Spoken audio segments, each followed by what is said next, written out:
സ്നേഹത്തിൻ്റെ ആഴം ഏറ്റവും കൂടുതൽ തിരിച്ചറിയുന്നത് വിരഹത്തിലാണെന്ന് പലപ്പോഴും പറയപ്പെടാറുണ്ട്.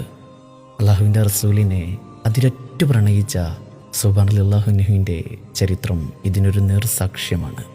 അള്ളാഹുവിൻ്റെ റസൂൽ ഒരിക്കൽ സുബ്ഹാനല്ലാഹുവിനെ കാണാനിടയായി. മുഖമൊക്കെ വല്ലാതെ വിളറിയിട്ടുണ്ട്. വല്ലാത്ത സങ്കടത്തിലാണ് സൗബാൻ എന്ന് മനസ്സിലാക്കിയ പ്രവാചകൻ സല്ലല്ലാഹു അലൈഹി വസല്ലമ തങ്ങൾ സുബ്ഹാനല്ലാഹുവിൻ്റെ അരികെ വന്നിരുന്നിട്ട് ചോദിക്കുന്നുണ്ട്, സൗബാൻ, അങ്ങേക്ക് വല്ല അസുഖമുണ്ടോ? സുബ്ഹാനല്ലാഹു പതിയെ ഇങ്ങനെ തല ഉയർത്തി അള്ളാഹുവിൻ്റെ റസൂലിൻ്റെ മുഖത്തേക്ക് നോക്കി. കണ്ണുകളൊക്കെ വല്ലാതെ നിറഞ്ഞിട്ടുണ്ടായിരുന്നു. സുബ്ഹാനല്ലാഹു പതിയെ പറഞ്ഞു തുടങ്ങി, അള്ളാഹുവിൻ്റെ റസൂലേ, എനിക്ക് ശാരീരികമായിട്ട് ഒരസുഖമില്ല കേട്ടോ.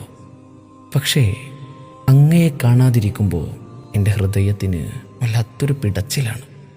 അങ്ങയെ വീണ്ടും വീണ്ടും കാണുന്നത് വരെ എൻ്റെ ഹൃദയം ശൂന്യതയിലാണ് റസൂലേ.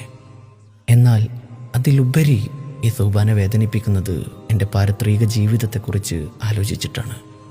അങ്ങ് മറ്റു പ്രവാചകന്മാരോടൊപ്പം സ്വർഗത്തിൽ ഉന്നത തലങ്ങളിലായിരിക്കുമ്പോൾ പാവപ്പെട്ട സൗബാൻ സ്വർഗത്തിലാണെങ്കിൽ തന്നെയും താഴെ എവിടെയെങ്കിലും ആയിരിക്കില്ല റസൂലേ. അങ്ങയെ കാണാൻ